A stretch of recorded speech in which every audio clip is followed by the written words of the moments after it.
If you're not locked in 2025, I got news for you. You're not alone. By now, in February, most people have given up on their so-called New Year's resolutions. I want to share a little bit of a story about how I started the year. It hasn't been locked in. It's been quite the opposite of locked in. This January 1st or 2nd, I went to Rio de Janeiro in Brazil, and I literally spent 3 weeks with my girlfriend and my brother on the beach in Brazil, doing nothing but hanging out, playing beach volleyball, playing fuchibol, it's like soccer volleyball. And I say this because being locked in is subjective. And I'm at a stage right now where I want to be locked in. I want to create content. I want to inspire people. I want to help people grow. I want to help people level up their mindset and experience transformation. But I didn't feel that way at the beginning of the year. I knew I wanted to do that, but the timing and the energy wasn't right. And so I said, I'm going to go to Brazil for 3 weeks. And while I was there, I got everything I needed to get recharged. Now I'm back here in lovely Medellin. It's actually just kind of like sprinkling rain with like sun coming out. It's absolutely gorgeous.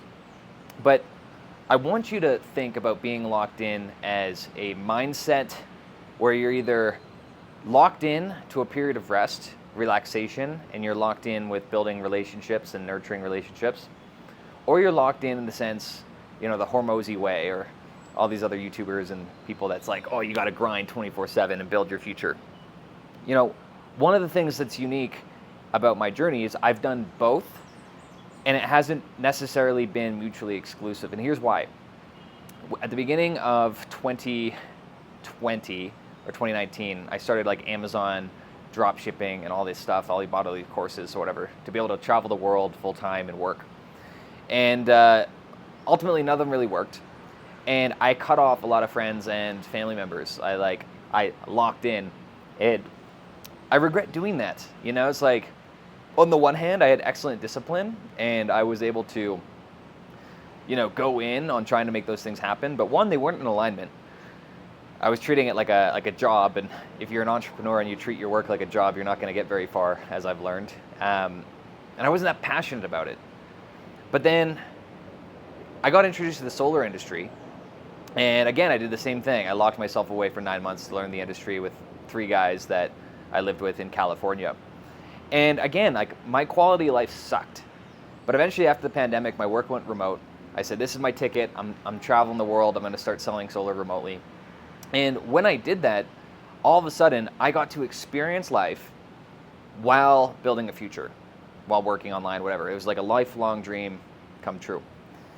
But if you're somebody who's like feeling bad about not being locked in, if you clicked on this video and you don't feel locked in, you feel the opposite of locked in, maybe you're being a little bit sloth, maybe you're eating too much junk food, maybe you're not hitting the gym as much as you should.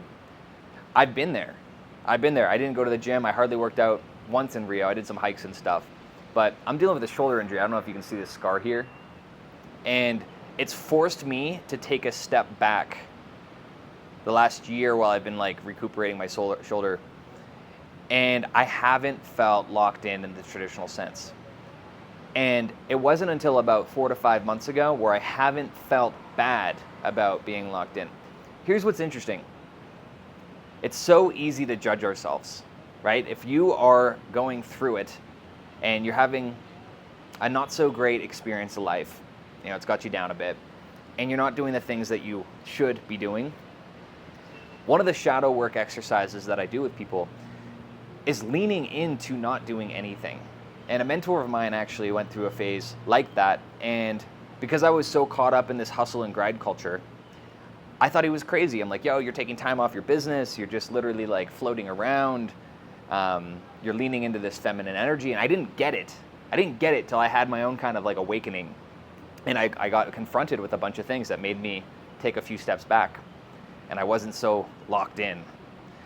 And what I learned from that is sometimes you have to like take a few steps back to move the needle forward.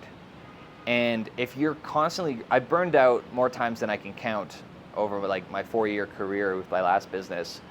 And it's so counterproductive because you get some momentum for a few weeks, maybe a couple months, and then if you're burnt out and you have a really bad month, I had this mindset where if I'm not producing and if I'm not growing whatever it is I was doing with the business, then I was losing. And when I have the feeling or the mindset that I'm losing, I'm going to attract more situations to lose in.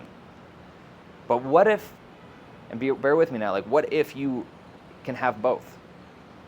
What if you can take a step back but also take a step forward at the same time and you don't judge yourself for it? And the point of this video is define what season of life you're in. And if you have the energy, if you are stepping into alignment and it feels good to progress, like go hard in that, right? But there's seasons for a reason. Where I live, it's actually kind of one season year round, but some months it's like a lot more rainy, but it's called the City of Eternal Spring. But where I grew up in Vancouver, you have fall, winter, summer, and spring. I got those wrong, whatever. And each season serves a different purpose, right? There's seasons to harvest and there's seasons to sow. And if you start looking at life like that, one of the biggest growth things for me over the last couple of years is realizing that and not feeling guilty about not producing and not moving the needle forward. So define what season you're in, and sometimes you're in a season that's been too long. You've been in winter for way too long and you haven't broken through to enjoy summer.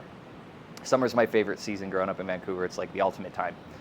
But if you aren't experiencing summer, like get help, get resources. Sometimes you have to push, sometimes you have to force. But if you take the intentional time to take a conscious step back, to rest, recuperate, recharge, all of a sudden that's going to go a lot further. One of my mentors calls using jet fuel instead of diesel. You're going to get a lot farther, a lot faster with jet fuel, meaning the right energy source, than diesel. And so as we are in this season, whatever that is for you, define what you're going to lock into. Lately, for me, it's been a lot of learning. It's been a lot of reading books. It's gaining a lot of insight and trying to expand my mind with wisdom. And before, it was all business. It was all sales, mindset, and motivation. That's all I did. But it wasn't sustainable.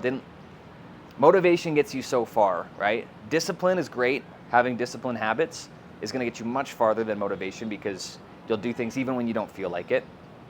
But leaning in and learning how to not judge yourself when you're going through seasons of quote-unquote winters or downswings, if you kick yourself while you're down, you're already losing, right? Like you're already down and you're pushing yourself further down. So if you can release to it and you say, hey, this sucks. I got this, I'm gonna overcome it, but this sucks. It's like recognizing it. It's not hiding from it. It's not this toxic positivity. I struggled with that for borderline a decade.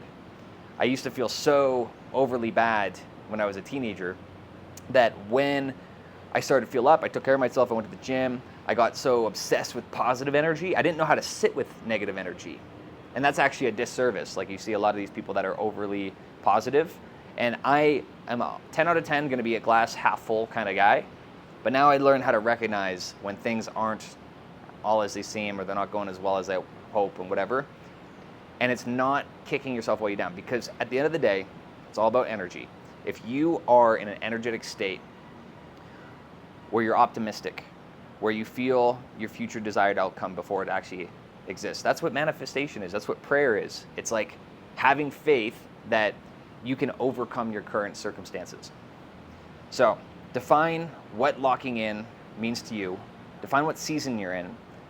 If you're in a season that's not feeling good, get out of it. You have everything you need to be able to get out of it. But also, don't fight it or resist it, if that makes sense. Tackle it, right? But don't resist it. Lean into it a bit, embrace the suck, recharge, and then just take some scary action, something that scares you the most. You know, we procrastinate a lot of the times with unimportant stuff, but realistically, there's only one thing you need to do to actually get to the next level, to get to that higher frequency. And it's the thing that probably scares you the most. For me, a few months ago, that was just creating content on social media. I'm like, oh man, it's not boring. I shouldn't say that, but all of the creativeness of having to put myself in front of a camera and shoot content and put it out on the internet, and it's kind of like getting over that stuff in my head and then just making it a habit. So whatever that is for you, could be making videos, it could be inspiring other people, it could be quitting your job, it could be signing up for a gym membership, whatever it is, take that step, take that leap, and instantly your frequency will change. Zurio, peace.